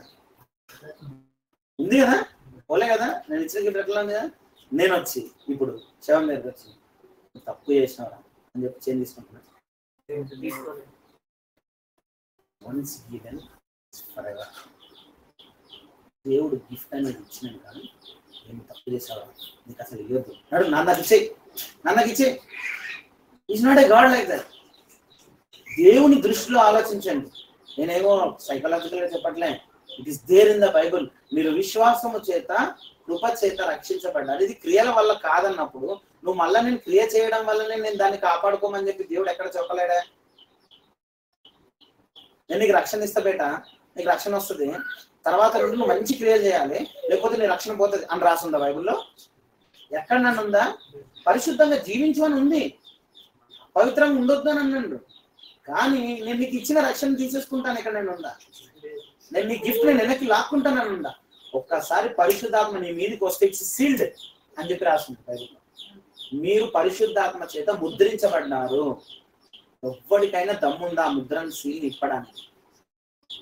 తప్పే చేయవు, చనిపోయావు, ఏదైనా శాతాన్ని వచ్చి కూడా నిన్ను ముట్టుకోవడానికి వీల్లేదు. ఎందుకంటే you are sealed with the holy spirit. ఒక వ్యక్తి పాపము నుండి, లోకంలో నుండి బయటికి వచ్చి ప్రభువుని నమ్ముకున్న తర్వాత వాడు ముద్రించబడ్డాడు అన్నది గుర్తుంచుకోండి. పరిశుద్ధాత్మ నీకు ముద్ర చేసింది, విన్నావాడు, తీసేసుకున్నాడు దేవుడు. ఇంకా చెప్పాలన్నా, అడాప్ట్ చేసుకున్నారన్నారు కదా పేరెంట్స్. ఆ వ్యక్తి ఫర్ ఎగ్జాంపుల్ తప్పు చేస్తున్నాడు, రోజు తాగేసి వస్తున్నాడు, పేరెంట్స్ తీసుకెళ్ళి అనాథాశ్రమంలో పడేస్తారా? మళ్ళీ తీసుకెళ్ళి చెప్పండి, ఇప్పుడు చెప్పండి ఆన్సర్. ఏం చేస్తారు? భరిస్తారు, కొడతారు, తిడతారు, శిక్షిస్తారు, మారేలాగా బుద్ధి చెప్తారు. దేవుడు అదే చేస్తాడు. ఈ లోకంలో తల్లిదండ్రులకే కనికరం ఉందే, ఆయన కనికరపూర్ణ అన్న విషయాన్ని ఎలా మర్చిపోతున్నారు? నరకంలో పడేయడానికి. నేను నరకంలో నుండి బయటికి తీసిన వ్యక్తి, అనాథాశ్రమం నుండి బయటికి తెచ్చుకున్న వ్యక్తి, నేను నరకంలో నుండి బయటికి తీసుకొని నువ్వు తప్పు చేసావని చెప్పి మళ్ళీ తీసుకెళ్ళి అనాథాశ్రమం వేసినట్టు నేను తీసుకెళ్ళి నరకంలో వేస్తాడా? దెన్ బై గాడ్ దాని కొరకు ప్రాణం పెట్టాల్సిన అవసరం ఏముంది? అంటే ఆయన ప్రాణము నువ్వు పాపం చేస్తే పోయేంతనా? How cheap? Is it cheap? మనం అలా అన్నామంటే చీప్ చేసేసాను కదా. Very simple logic. వెలకట్టలేదని అన్నాడు ఇందాక తమ్ముడు. రక్షణ, ఆయన ప్రాణము వెలకట్టలేనిది. వెలకట్టలేనిది అన్నప్పుడు నువ్వు చేసే పాపం దాన్ని పోగొట్టుకున్నానంటే నీ పాపం గొప్పదైపోతుంది, దేవుడు ప్రాణం తక్కువైపోయినట్టే కదా. వచ్చిన వాటికి చాలా మంది చర్చస్లో బోధించారు. అందుకే సాల్వేషన్ లేదు. ఇప్పుడు ఆలోచించండి, గొప్ప ఇది గిఫ్ట్ అనడానికి ఎంత టైం చెప్పాలనిపిస్తుంది. నేను ఎన్నిసార్లు కూడా సాల్వేషన్ పొందినాక కూడా లక్షల మంది బ్యాప్టిజం మంది ఎన్నిసార్లు పడిపోయినా, నువ్వు నన్ను కొడతా అంటున్నావు, తిడతా అంటున్నావు, శిక్షిస్తా అంటున్నావు, గర్తిస్తా అంటున్నావు, నరకంలో మాత్రమే ఏం పెట్టా నేను నా బిడ్డవేనా? ఎంత టైం చెప్పాలనిపిస్తుంది. ఇలా ఆరాధించమంటున్నాడు దేవుడు. ఆరాధించడానికి ఆయన ఏమై ఉన్నాడు, ఆయన ఏం చేశాడు, నేనేమై ఉన్నాను, నేనేం చేస్తున్నాను అన్నది ఆలోచిస్తే దేవుడు టైం చెప్పకుండా అది దేవుని యొక్క గొప్పతనం, అది దేవుని యొక్క ప్రేమ. కాబట్టి పరిశుద్ధంగా ఉండడానికి పిలువబడ్డాం మనం. పరిశుద్ధంగా లేకపోతే పడిపోతే, ఒకసారి పడిపోతే, రెండోసారి పడిపోతే, మూడోసారి. అందుకే కదా క్రైస్తవులు అందరు పేదోళ్ళు ఉంటున్నారు. అందుకే క్రైస్తవులు ఎవరు టాప్ రేంజ్కి వెళ్ళట్లేదు. అందుకే క్రైస్తవులు అంటే అందరి ముందర చీపు, నిన్ను అవమానపరిచేలా చేస్తాడు, నీ ఇజ్జత్ తీసేస్తాడు దేవుడు, నిన్ను బయటికి గుంజుతాడు, నిన్ను అవమానపరుస్తాడు, నిన్ను పేదోళ్ళలా చేస్తాడు. ఎందుకు? నువ్వు పరిశుద్ధంగా ఉంటాడు. నరకం లేదు. చాలా మంది రిచ్ ఉంటారు, ఆస్తులు ఉంటాయి, పేరు ప్రతిష్టలు ఉంటాయి, గొప్ప పేరు ఉంటుంది, అధికారం ఉంటుంది, అన్ని ఉంటాయి, రక్షణ లేదు. వాడు ఎడిపోతాడు, వాడు ఇష్టం అంగీకరించి వాడు ఎడిగిపోతాడు. వాడు గొప్పడే, నువ్వు గొప్ప. సో ఈ లోకంలో బ్రతికే దాన్ని బట్టి మీరు ఆలోచించకూడదు. విలువైన రక్షణ మనం పొందాలి. అయితే మీకు ఈ ప్రశ్న రావచ్చు, అని నాకు కూడా రిచ్ కావాలి అని. నేను కూడా దేవుని నమ్ముకున్న వాళ్ళము చీప్గా ఎందుకుంటాను? ఎవడు అన్నాను నేను చీప్గా? దేవునికే ఇష్టం లేదు. అని అట్లా కాదు. ఇప్పుడు నాకు కూతురు ఉంది, కొడుకో కూతురు, ఇంకొక కూతురు ఉంది, ఫర్ ఎగ్జాంపుల్ కూతురు ఉంది నాకు ఆల్రెడీ. ఇప్పుడు నా కూతురు మంచిగా చదువుకొని ఒక టాప్ పొజిషన్ రావాలి, నా కూతురు మస్తు సంపాదించాలి, బెస్ట్ జాబ్ రావాలని నాకు ఇష్టం ఉంటుందా? ఇష్టం ఉండదా? నాకు ఆఫ్టర్ ఆల్ ఈ లోకం నా తండ్రిని కదా నేను. ఈ ఫాదర్కే అంత కోరిక ఉంటే ఆ ఫాదర్ ఇంకెంత ఉంటుంది? వచ్చి ఒక వ్యక్తి పాపి రక్షించబడి బయటకు వచ్చిందంటే వాని మీద దేవుడికి ఎలాంటి ప్రణాళిక ఉంటుంది తెలుసా? ప్లాన్ చేసేసాడు, ఒక చార్ట్ ప్రిపేర్ చేసి పెడతాడంట తెలుసా దేవుడు. ఎప్పుడు ప్రిపేర్ చేసిండు అది తెలుసా? నెక్స్ట్ ఉంటుంది చెప్తా. అందుకే దేవుడు ఏమని బతిలాడుతున్నాడు తెలుసా? మీరు రక్షించబడ్డారు కదా, మీరు పరిశుద్ధంగా జీవించండి. ఎందుకు తెలుసా? నాలాగా ఉండండి. నేను పరిశుద్ధుడిని అవ్వడం కొరకు పరిశుద్ధంగా జీవించట్లే. నన్ను పరిశుద్ధపరిచిన నా తండ్రి పరిశుద్ధుడు కాబట్టి నేను పరిశుద్ధంగా ఉంటాను. నా ముందు ఒక చూడకూడదు వచ్చింది, నేను చూడా. ఎందుకు? My father is holy, I am holy. బోవర్ ఇక్కడ నడు లేదా నేను వెళ్ళిపోతా. పారిపో. పాపం వచ్చిందా? పారిపో. దాని దగ్గరికి వెళ్ళకు, దాని జోలికి కూడా వెళ్ళకు, దాని దగ్గర వైపు కూడా వెళ్ళకు. ఎందుకు? మరి మనం అంత పెద్ద దేవుడు నమ్ముకొని దాని దగ్గర పోతానంటే నా దేవుడు పేరు కూడా కాదు. నువ్వు ఎందులో ఉన్నావు? ఎక్కడున్నావు? యుద్ధం ఉంది బేట, జాగ్రత్త. నేను నీకు ఆత్మని ఇస్తున్నా. ఆత్మ నిన్ను గద్దిస్తున్నప్పుడు నువ్వు పారిపోతున్నావు. ఓకేనా? ఎందుకు? శరీరం ఉంది, ఇమీడియట్ పట్టుకుంటుంది నిన్ను. వాడికి సంబంధించిన పాపపు ముళ్ళు నీలోనుంది. That is called the body. అందుకే మీరు ఇందులో నుండి వేరుపడాలి. ఇక్కడ నేను ఇందాక రోమా 8:14 నేను ఆ వర్డ్ చూశాను కదా, అందులో 8:16 అనుకుంటా.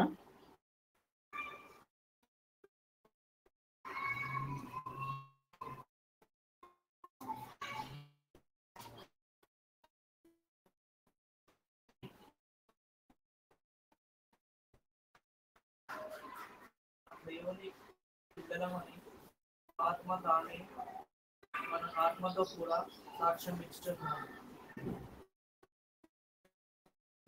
మనము పిల్లలమైతే వారసులము, అనగా దేవుని వారసులము. క్రీస్తుతో కూడా మహిమ పొందుటకు ఆయనతో శ్రమ పడిన యెడల క్రీస్తుతో రిఫరెన్స్ 8:14 సారీ రోమా 8:14. దేవుని ఆత్మ చేత ఎవరైతే నింపబడుతురో వారు దేవుని కుమారులై ఉండి, ఏలైనగా మరలా భయపడుటకు మీరు దాస్యపు ఆత్మను పొందలేదు కానీ భయపడాల్సిన అవసరం లేదు. మీరు శరీరంలో ఉన్నా కూడా ఇంకా ఒకటి ఉంటుంది అక్కడ. ఆత్మ కలిగిన వారే మనము అబ్బా తండ్రి అని మొరపెట్టుచున్నాము. మనము దేవుని పిల్లలమని ఆత్మ తానే దొరికింది 23. అందులోనే 23 అంతేకాదు ఆత్మ యొక్క ఏది పరిశుద్ధాత్మ యొక్క ప్రథమ ఫలములు పొందిన మనము కూడా దత్తపుత్రత్వము కొరకు అంటే వీఆర్ అడాప్టెడ్ కదా, అనగా మన దేహము అంటే శరీరం, ఓకే అండర్లైన్, శరీరం యొక్క విమోచనము కొరకు కనిపెట్టుచు మనలో మనము ఏడవండి. మూలగడం అంటే ఏంది? దేని కొరకు?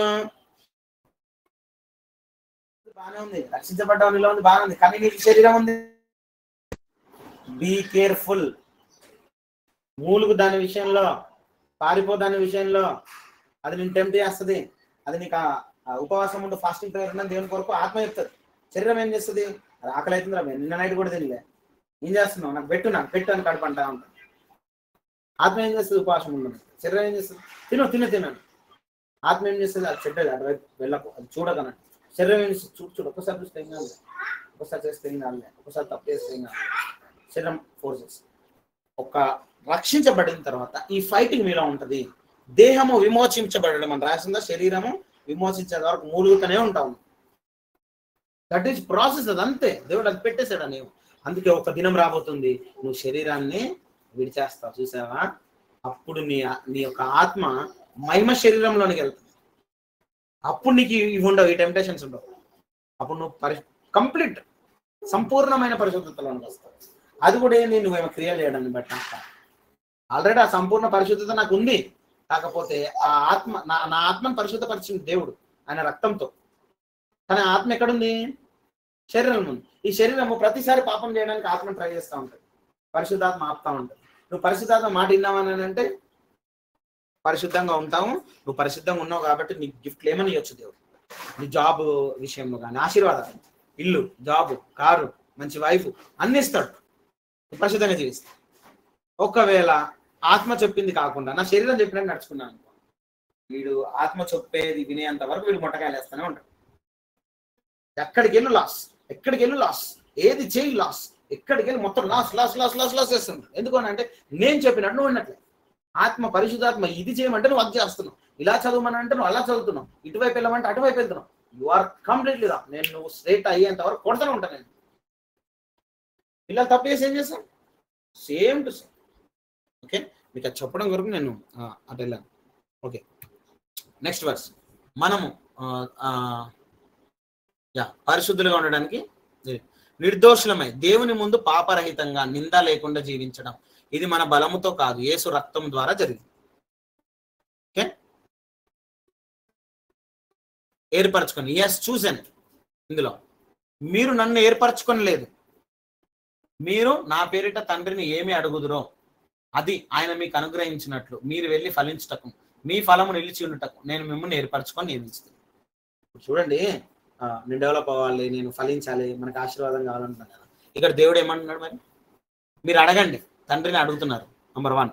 నంబర్ 2 చూడండి, ఆయన మీకు అనుగ్రహించినట్లు మీరు ఫలించాలంట. అంటే యేసు ప్రభు నమ్ముకున్న తర్వాత ఆ వ్యక్తి విషయంలో దేవుడు ఫలించాలి అంటున్నాడు. ఆత్మీయతలోను భూలోకంలో కూడా ఏం ఫలించాలి? ఆత్మీయత విషయంలో మంచిగా స్టాండర్డ్గా ఉండాలి, బైబిల్ చదువుకోవాలి, ప్రేయర్ చేయాలి. అట్ ది సేమ్ టైం ఇంకోటి ఏంది? మంచి జాబ్ చేయాలి, నలుగురు ముందలు ఉండాలి, ఒక మంచి పొజిషన్ రావాలి, వాడు ఒక ఇల్లు కొనుక్కోవాలి, వాడు కారు కొనుక్కోవాలి. దేవుడు కూడా ఫలించాలని అంటున్నాడు. ఒకసారి మళ్ళీ చదువుకున్నా వర్స్, ఫలించాలి. కావ్యా నోట్లేదు, ఫలించుటకు మీ ఫలము నిలిచి ఉండటకు నేను మిమ్మల్ని ఏర్పడి. అసలు నేను మిమ్మల్ని రక్షించిందే మీరు మంచిగా ఆశీర్వాదం పొందాలి. That is my goal. ద్వితీయోపదేశ కాండంలో కూడా ఇజ్రాయెల్ ప్రజల్ని తాను యెహోవా మిమ్మల్ని ప్రేమించిన కనుక, తాను మీ తండ్రులకు చేసిన ప్రమాణం నెరవేర్చిన కనుక యెహోవా బాహుబలము చేత మిమ్మల్ని రప్పించి దాసుల గృహంలో నుండి ఐగుప్తు ఫరో చేతిలో నుండి మిమ్మల్ని విడిపించారు కదా. ఇజ్రాయెల్ ప్రజలు ఐగుప్తు బానిసల్లో నుండి విడిపించింది. ఇప్పుడు యేసు ప్రభు మనల్ని ఏం చేశాడు? సాతాను బానిసల్లో నుండి మనల్ని విడిపించాడు. మన ఎంపిక, మన నైపుణ్యం, మన కులము లేదా మన జ్ఞానం వల్ల కాదు. దేవుడు నన్ను ఎందుకు అనుకున్నాడు తెలుసా? నాకు ఫుల్ నాలెడ్జ్ ఉంది, అందుకే దేవుడు నన్ను సెలెక్ట్ చేసుకున్నాను. అంత దేవుడు నన్ను ఎందుకు ఎలక్ట్ చేసిన తెలుసా? నేను చాలా అందంగా ఉంటాను అందుకని కాదు. దేవుడు నన్ను ఎందుకు ఎలక్ట్ చేసుకున్నాడు తెలుసు, నా దగ్గర మస్తు డబ్బు ఉంది కాదు, అది కాదు. ఇది దైవీయమైన కృపతో దేవుని చిత్త ప్రకారం జరిగింది. ఏమిటా చిత్తం మనం చూద్దాం. దేవుని కృపతో అయింది. ఏమిటా చిత్తం? ఇది మన ఎంపిక గమ్యము పరిశుద్ధి. అయితే ఈ 2 వర్సెస్ ఏదైతే ఎలక్టెడ్ చేసుకున్నారు, ఎలక్టెడ్ పర్పస్ ఏందని అంటే the final goal is to have a పరిశుద్ధి, హోలీనెస్. నేను హోలీనెస్ లో నడిపించడానికి దేవుడు తీసుకున్న నిర్ణయం. నువ్వు నడవకపోతే కొడతాడు, తిడతాడు, చేస్తాడు, అప్పటికి కాకపోతే చంపేస్తాడు. భూమి మీదకే లేచి వచ్చేరాను, ఇంకా నువ్వు ఇంకా ఎక్కువ పాపం చేసి సాతానికి ఎక్కువ అయిపోతున్నాను, వచ్చాయని చెప్పి పరలోకానికి తీసుకెళ్ళిపోతాడు. ఎంట్రన్స్ వరకే, గేట్ దగ్గర వరకే. అక్కడ నీకేం గిఫ్ట్లు ఉండవు, ఎందుకంటే దేవుడు చెప్పినట్టు నడవలేదు. దేవుడు చెప్పినట్టు నడిచిన వాడికి ఇక్కడ ఆశీర్వాదం, అక్కడైతే ఊహించలేదు. అప్పుడు అక్కడికి వెళ్ళి నెత్తి కొట్టుకున్నా, ఇంత చిన్నది ఒక చిన్న పని చేసినా నాకు ఇది వచ్చేదేమో గిఫ్ట్, ఈ కిరీటం వచ్చేది, అది ఎలా ఉంటుందో నేను చెప్పలేను, నాకు తెలియదు. బట్ మనం మిస్ అయిపోతాం చాలా. బైబిల్లో ఆధారాలు వాటికి. పేతురు 1:15లో మిమ్మల్ని పిలిచిన వాడు పరిశుద్ధుడై ఉన్న ప్రకారం మీరును సమస్త ప్రవర్తన యందు పరిశుద్ధులై ఉండు. కొలస్సి 1:22 తన సన్నిధిని పరిశుద్ధులుగాను నిర్దోషులుగాను నిరపరాధులుగా నిలవబెట్టుటకు ఆయన మాంసయుక్తమైన దేహమందు మరణం వలన ఇప్పుడు మిమ్మల్ని సమాధానపరిచి. ద పర్పస్, అసలు నీకు రక్షణ ఇవ్వడానికి పర్పస్ ఏంటిది? పరిశుద్ధతలో నీకు తీసుకురావడం. అది ఫస్ట్ జ్ఞాపకం చేసుకోండి. అదేనా, నిన్ను పరిశుద్ధతలోనికి తీసుకురావడం కొరకు మాంసయుక్తమైన దేహము. శరీరాన్ని, దాని శరీరం ఉంటుందా దేవుడికి? లేదు. ఆయన వాక్య రూపైన దేవుడు, ఆత్మస్వరూపుడైన ఆయన శరీరాన్ని వేసుకున్నాడంట. వేసుకొని మరణించి మనల్ని సమాధానపరిచిందంట. శరీరం లేనోడు శరీరాన్ని దాల్చుకొని మరి చనిపోయి నీ కోసం చేసిండు. దేని కొరకు అంటే పరిశుద్ధులుగా, నిర్దోషులుగా, నిరపరాధులుగా దేవుని దగ్గర నిలబెట్టడానికి. ఈజ్ హోలీనెస్, హోలీ అని. It's not because of his deeds, తన క్రియల్ని బట్టి కాదు, నా రక్తంని బట్టి. పరిశుద్ధులు అగుటకే దేవుడు మనల్ని పిలిచను గాని అపవిత్రులుగా ఉండటకు పిలవలేదు. పర్పస్ ఆఫ్ సాల్వేషన్ మనం తెలుసుకోవాలి. నన్ను రక్షించాడు దేవుడు నరకంలో నుండి పరలోకాన్ని. కానీ ఎందుకు రక్షించాడు? నన్ను పరిశుద్ధంగా జీవించడానికి రక్షించాడు. జీవించకపోతే కొట్టి తీసుకెళ్ళిపోతాడు తప్పించి నరకంలో వేసేవాడు కాదు.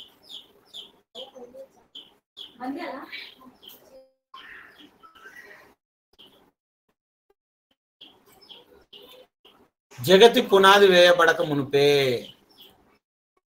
అంటే సృష్టి మొత్తం సృష్టించబడక మునిపే. ఎలక్టెడ్ అని అన్నాను కదా. నా ప్రతి మనిషిని దేవుడు ఎలక్ట్ చేసుకునేది ఎక్కడ అంటే ఈ టైంలోనంట. ఇది నిత్య దృష్టిలో సృష్టికి ముందే ఆయన నిర్ణయించిన ఘనమైన ప్రణాళిక.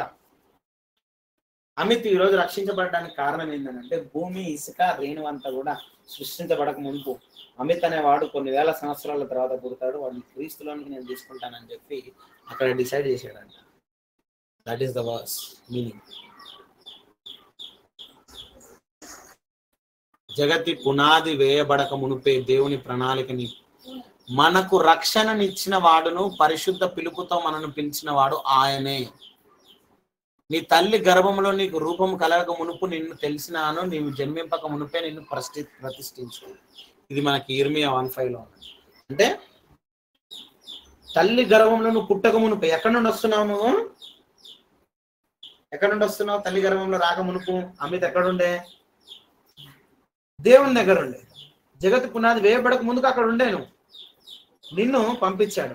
నెక్స్ట్ నీ కడుపులో ఇంకొకరిని మళ్ళీ దేవుడి నుండి వస్తాడు. బిడ్డను ఎవరు అనుగ్రహిస్తాడు? యెహోవాయే అనుగ్రహిస్తాడు. మరి దేవుడు అనుగ్రహిస్తున్నప్పుడు ఎక్కడి నుండి వస్తున్నాడు ఆత్మ? ఆదాముకి నాసికరంధ్రం పెట్టి నాసికరంధ్రం నుండి ఆయన వాయువును ఊదగా, అంటే ఆయనలో నుండి మనమందరం వచ్చిన వాళ్ళు. ఆదాము తండ్రి ఎవరు? ఎవరికి పుట్టాడు? అవ్వ ఎవరికి పుట్టింది? తల్లిదండ్రులు లేరు వాళ్ళకి. దేవుని నుండి వచ్చిన వాళ్ళు దేవుని ఆరాధించడానికి ఆయన ఏర్పరచుకున్నాడు. హోలీనెస్ గా ఉండడానికి ఏర్పరచుకున్నాడు. నిన్ను నన్ను ఎందుకు పంపిస్తున్నాడు భూమి మీదకి? హోలీనెస్ గా ఉండడానికి. అక్కడ ఉన్న ఆయనతోటి ఇక్కడికి వచ్చి ఆయన్ని తెలుసుకొని హోలీనెస్ లోకి నడిచి మళ్ళా నా దగ్గరికి తిరిగి వచ్చి నన్ను నువ్వు ఆరాధించు. That is the main purpose. So గర్భంలో ఆయన నిర్మిస్తున్నాడు, జన్మింపజేస్తున్నాడు. నిన్ను యాక్చువల్ ఎక్కడ మెయిన్ గా నిన్ను డిసైడ్ చేశాడు? ఏది పుట్టక మునుపు నుండి నువ్వు ఉన్నావు అక్కడ.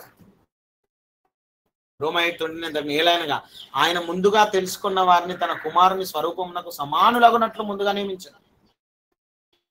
We are getting equal to the Lord Jesus Christ. అందుకే మీరు నన్ను పోలి నడుచుకోండి అంటాడు యేసుప్రభు. Just be like me. నేనంతా కష్టపడింది తీసుకొచ్చి మీకు ఇచ్చేస్తాను, నా లెక్క ఉండండి అంతే. మీరు నేను దాన ధర్మాలు చేయాలి, నీతిగా బ్రతకాలి, అట్లా చేయాలి, ఇట్లా ఆలోచన చేయకండి. నేను యేసుప్రభుని వెంబడిస్తాను అంతే. అది తప్ప ఇంకేం చేయకండి. ఇప్పుడు ఆ చెడ్డది చూడకూడదు అని నేను అనుకోను. నా యేసుప్రభుని అడుగుతా, ప్రభా చూడమంటావా చూడొద్దని అంటావా? చూడొద్దని అంటావా? సరే నేను చూడ.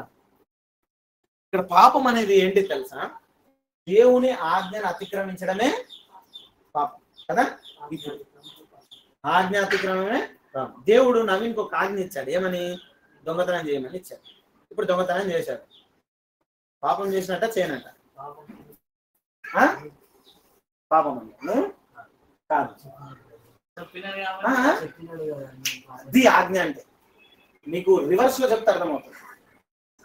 నాకు ఇప్పుడు అర్థమైంది, రివర్స్ లో చెప్తే అర్థమైంది. సో పాపం అనేది స్పెసిఫిక్ గా ధర్మశాస్త్రంలో రాయబడి ఉంది.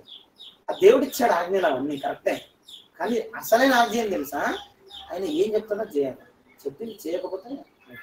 దేవుని సువార్త చెప్పడం అనేది దేవుని ఆజ్ఞ కదా. ఇప్పుడు కనబడిన వాళ్ళందరికీ సువార్త, ఇక్కడ ఒక వ్యక్తి వస్తున్నాడు, ఆ వ్యక్తికి సువార్త చెప్పమని అనడం ఏంటిది? ఆజ్ఞ కదా. దేవునితో మాట్లాడతాం, ఆ వ్యక్తికి ఇప్పుడు కాదు సువార్త చెప్పాల్సింది, చెప్పప్ప అన్నాడు. అయినా నువ్వు వెళ్ళి చెప్పినావు అనుకుంటే ఎవరు కొట్టేస్తాను, పట్టిస్తాను. ఎందుకు? నేను చెప్పినా బేట ఇప్పుడు కాదురా, టైం లేదురా, నువ్వు ఆజ్ఞ అతిక్రమించినావు, స్ట్రాంగ్ చేసినావు, పాపం చేసినట్టు. అది మోషేని ఒక బండ దగ్గరకు వచ్చి మాట్లాడంటాడు, మోస కొడతాడు. ఆ పాపానికి శిక్ష ఏమేసింది తెలుసా? చంపేసింది. అడుగు పెట్టాను, నేను ఇక్కడే చంపేస్తాను, ఇష్టం ప్రభావం ఆజ్ఞ అతిక్రమము అంటే. మళ్ళా అదే ఇప్పుడు చూడండి, అట్లనే కొండ దగ్గర, ఒక కొండ దగ్గర కొట్టు అని చెప్పాడు, ఇంకో కొండ దగ్గర మాట్లాడు అన్నాడు. అంటే కొట్టడం పాపమా? ఆయన చెప్పింది చేయకపోవడం పాపమా? దొంగతనము, వ్యభిచారము, కామకత్వము, ఇవన్నీ పాపం అని మనం అనుకుంటున్నాం. అవి చెయ్యొద్దని ప్రభు చెప్పడం బట్టి పాపమే. ఒకవేళ అవే చేయమని అన్నాడు అనుకో, అదే పుణ్యం అవుతుంది. అవే చేయమంటే అవే పుణ్యం అవుతుంది. సో ఆజ్ఞాతిక్రమం అంటే మనం దేవుని వైపు. అందుకే మనం నీతి విషయంలో నేను ఇలా నీతిగా బ్రతుకుతాను, అలా నీతిగా బ్రతుకుతాను, ఈ రోజు నుండి నేను యేసుప్రభు కొరకు మంచి పనులు చేస్తాను, ఇలా ఉండమని దేవుడు నీతో చెప్పట్లే.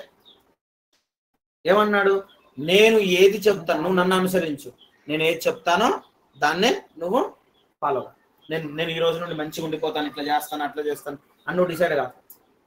నేను క్రీస్తుని వెంబడిస్తాను కాదనే చెప్పి, కాదు బాబు అందుకే నేను వచ్చి ప్రాణం పెట్టి నేను చచ్చిపోయి నీ కొరకు లేచాను రా బాబు అన్నానంటే, లేలే ప్రభా నేను నిన్ను నమ్ముకుంటాను, అయినా సరే నేను నీతిగా బతుకుతా, నేను అన్ని చేస్తా, అది నీ వల్ల కాదురా బాబు, నేను అందుకే వచ్చాను అన్నానంటే, లేదు నేను చేస్తా అంటే ఏమంటాడు దేవుడు? నువ్వు అట్లా చేసుకుంటూ వెళ్తే ఎక్కడికి వెళ్తావు? గర్వం వచ్చేస్తుంది.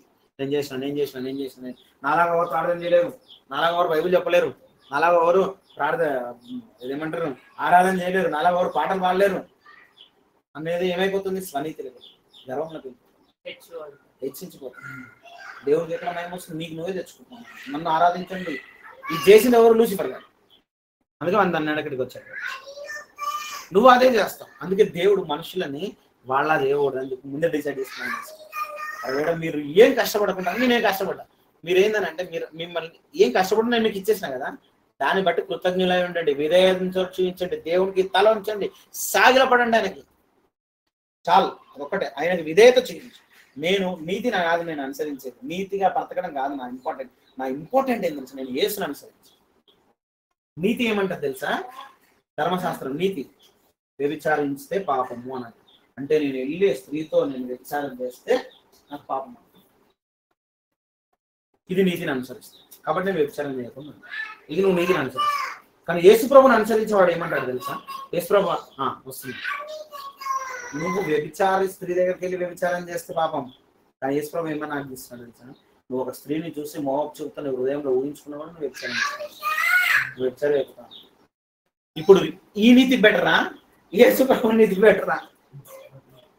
ఎక్కడనంటే ఎంట్రన్స్ పాయింట్ క్లోజ్ చేసేస్తున్నాడు ఆయన, గేట్ చేసి తాళం వేసి పక్కకు పడేస్తున్నాడు. ఎంట్రన్స్ లేకపోతే బిడ్డ అసలు అది అక్కడ దాకా వెళ్ళాము. మీరు చూడండి, ఫోన్స్ లో రీల్స్ లో మనం వెళ్తా ఉంటాం కదా, ఏదో ఒక ఇంట్రెస్టింగ్ రీల్ వస్తుంది, దేవుందే వస్తుంది రీల్. ఆ దేవుని వాక్యం వింటూ వెళ్తాం ఇంక ఈ ఒక గంట సేపు తిరుగుతూనే ఉంటాం. ఎంట్రన్స్ లో క్లోజ్ చేసి ఉంటే నువ్వు అయిపోతుంది కదా. దేవుడు అదే చెప్తుంది, వ్యభిచారం చేసే స్థాయి వరకు నువ్వు వెళ్ళకు. ఒక స్త్రీని నువ్వు మోహం చూస్తున్నావు, హృదయంలో వచ్చినప్పుడు నీ వెంటనే నువ్వు హృదయంలో ఆత్మ నీకు చెప్తా ఉంటుంది కదా, అది తప్పు అని చెప్తుందని అంటే వెంటనే నువ్వు అక్కడే దాన్ని షట్ డౌన్ చేసావు అనుకో, నువ్వు ఇంకా వ్యభిచారం చేయాల్సిన అవసరం లేదు. శాస్త్రుల నీతి కంటేను పరిచయుల నీతి కంటేను నీ నీతి అధికంగా కానీ నువ్వు పరలోకం ఎలా ప్రవేశిస్తావు అంటే, శాస్త్రుల నీతి ఏంది? వ్యభిచారం చేస్తేనే. నీ నీతి ఏంది? కనీసం చూడకూడదు. అందులో పాపాన్ని చూడడం కూడా నేను ఇష్టపడు. అంటే వాళ్ళ నీతి కన్నా నాది ఎక్కువ ఉంది. దేన్ని బట్టి? క్రీస్తు చెప్పాడు, నేనే హెచ్చించుకోను. ఆయన చెప్పాడు, ఆయనది, నాది కాదు. హెచ్చించుకోవడానికి లేదు. కాబట్టి మనం నేర్పరచుకుంది ఎప్పుడు? జగతి పునాది వేయబడక మునిపే ఆయన మనం వేసుకున్నాం. అంటే నిత్య ప్రణాళిక, ఎటర్నల్. అక్కడే డిసైడ్ అయింది. నువ్వు ఇక్కడ రక్షించబడడం అక్కడ డిసైడ్ అయింది, ఇక్కడిది కాదు. రక్షణలో ఆయన అధికారాన్ని చూపుతుంది. మన యాదృచ్ఛికంగా దేవుని దగ్గరికి రాలే, ఏదో బై లక్కీగా కోయిన్సిడెంట్ గా దేవుని నమ్ముకోలేదు. అమిత్ రక్షించబడాలని అంటే ఇటర్నల్లో పరలోకంలో అక్కడ డిస్కషన్ అయ్యి అక్కడ అయితేనే ఇక్కడికి వచ్చి రక్షించబడ్డాడు. ఇది గుర్తుంచుకో, బైబిల్లో ఉన్నది. దేవుడు సృష్టికి ముందే మన గురించి ఆలోచించి ప్రేమతో ఒక ఉద్దేశంలో మనల్ని ఎంపిక చేసుకున్నాడని తెలుపుతుంది.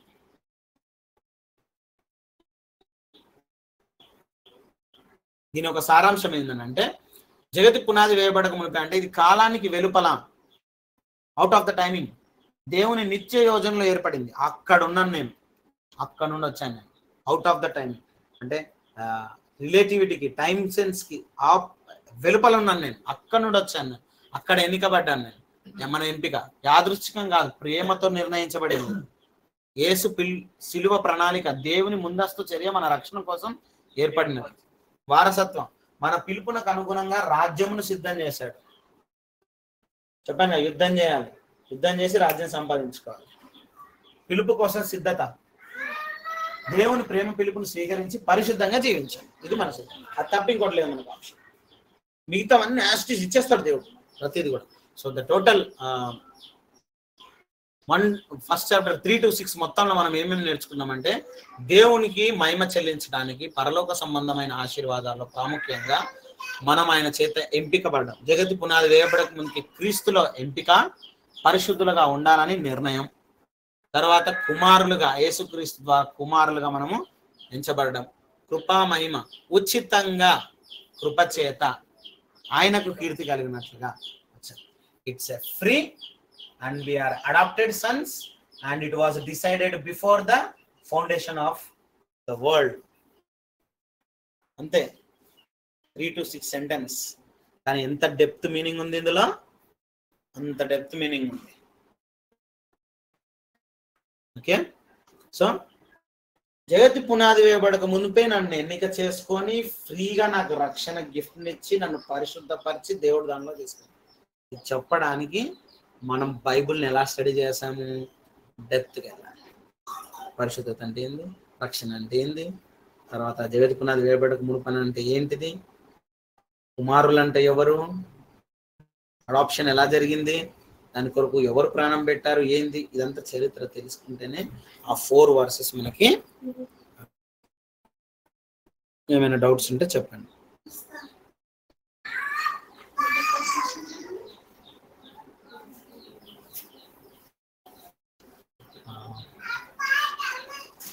కృష్ణ